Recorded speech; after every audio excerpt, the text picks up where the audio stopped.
All right, students of marine science, welcome to Unit 4. This is going to be lesson 4.1 on your study guide.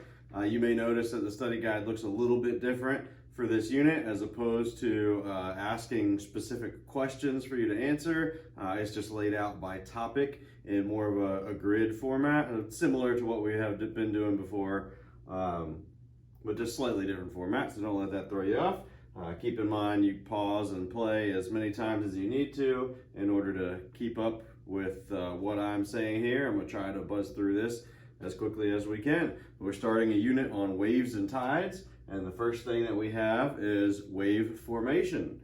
So waves are started by disturbances that are called generating forces. The things that start a wave are referred to as generating forces. And the three big ones that can generate a wave are wind, earthquakes, and landslides. And really probably in that order as far as frequency. Wind is going to be the big one, by far the most common generator of a wave. A couple things here with wave formation. Remember, you're only writing the bold parts. Waves are often the result of the wind blowing over the water's surface. The size of the wave is going to depend on how long and fast the wind is blowing. So the longer the wind is blowing over that water and the faster that wind is blowing, the bigger the wave is going to be. And then one of our types of waves, we have a whole nother unit on types of waves, but this one isn't in there, so we want to mention it here. We have capillary waves, which are just little ripples. They're the smallest of wind-driven waves.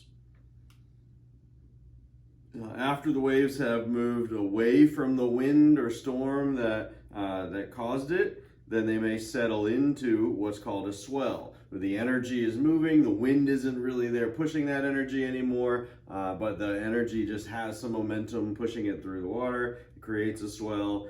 Swells carry energy over long distances across ocean basins. And here's the part that you need to write.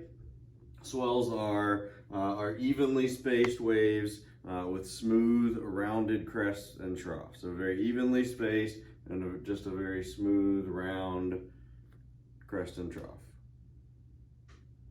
Another way that waves can happen are earthquakes. Don't have to write anything here. Where the seafloor is disturbed during an earthquake, then a large amount of the water can be displaced as the ocean basin, as the seafloor moves from the earthquake. Waves move away from the source of the earthquake, and then sometimes large waves are produced that are called tsunamis, which we should already be familiar with. Landslides are one of the other things that can create a wave. This is when ice breaks off of glaciers, or there's some other ways that a landslide can happen as well. Something large falling off into the water. Some factors that influence the formation of waves include wind speed, wind duration, water depth, and then fetch. So this isn't really related to landslides anymore. This last part at the bottom probably should have been on a different slide. Sorry about that. But fetch is one of the main things that can impact the size of a wave, and it is the amount of open water that the wind is blowing over. When wind is traveling for a long distance over open water, it is said to have quite a bit of fetch. Wave height now is the next section on your study guide. Wave height is dependent on a couple of different factors. Wind speed, like we just mentioned, fetch, and then the wind duration, how long the wind is blowing. The largest waves occur when all three of these things come together and are maximized. Just an image there of wave height, average wave height around the world. We're going to keep on going.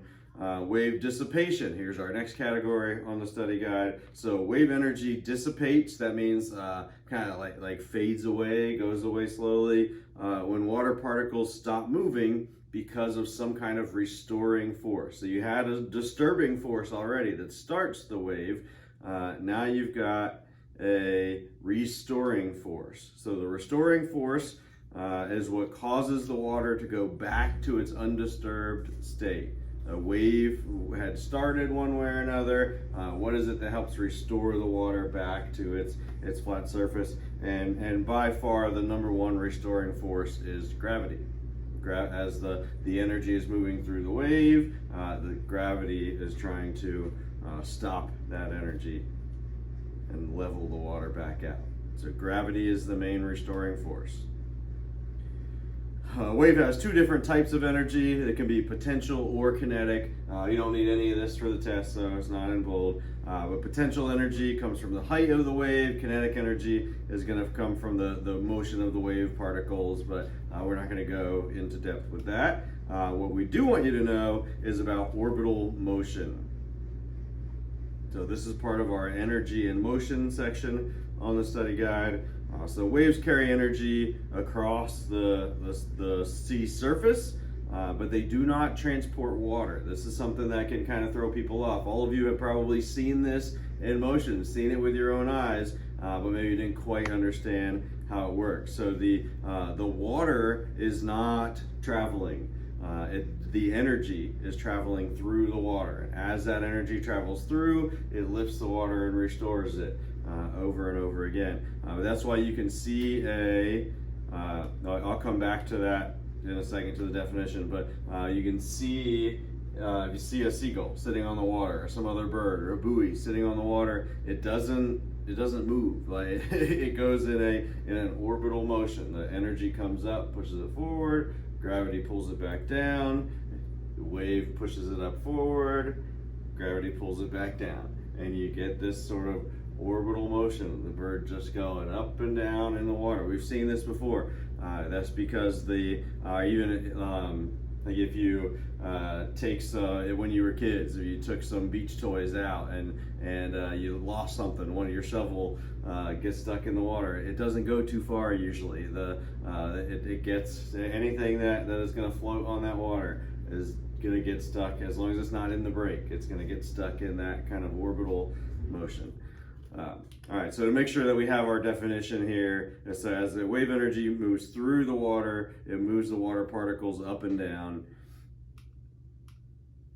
And wave anatomy, moving on to our last category here. The highest point in a wave is called the crest. Right now we're walking through the different pieces of anatomy of a wave. At each point in a wave, what do we call each of those points? So the high point is called the crest, the low point is called a trough. You probably have learned that in other classes as well. Other things like sound and light travel in waves as well. And so these terms are probably familiar. The height of a wave from top of the crest to the bottom of a trough is called the amplitude. And then at the bottom there, this one doesn't show up on the test, so I'm letting you off the hook and writing all of this down. But the period of a wave is the time that it takes for two consecutive crests or two consecutive troughs to pass a certain point. You have a certain point that is your area of measurement, and two crests or two troughs. How long does it take for them to pass through? And that's your period. It's a measure of time. This is still a part of that last category, wave anatomy. We've got one more slide after this, so don't write too big. So for wave anatomy, in deep water, wave speed is going to be dependent on the wavelength of the wave.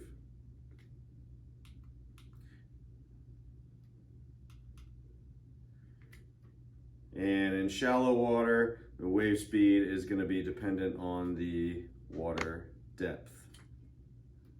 So as a wave forms, its speed can change, but its period is going to remain the same. And last slide here for 4.1, how waves interact. We've got wave cancellation, which occurs when the crest of one wave meets the trough of another. So we've got two different waves kind of traveling almost parallel to each other. They finally come to that point where they merge together. If the crest and the trough come together at the same time, then those waves are going to cancel each other out and ultimately flatten the water. What can also happen is if the crest of two waves collide, or they come together at the same point, at the point where those two waves come together, the crests are in the same place, then you end up with a higher wave. It's called reinforcement. Those waves reinforce each other. Looks like I'll try to send something out, but it does look like I left one thing off here. We got the crest and the trough and the amplitude. It looks like we're missing the wavelength there. So you want to go ahead and get the definition for wavelength. Be a really easy thing for you to go ahead and look up and add to your study guide. I'll send something out to try to make sure that we have it on there too. Make sure that you get wavelength on the wave anatomy page. I think that one does show up on the test. That's it for me for 4.1. I will talk to you later.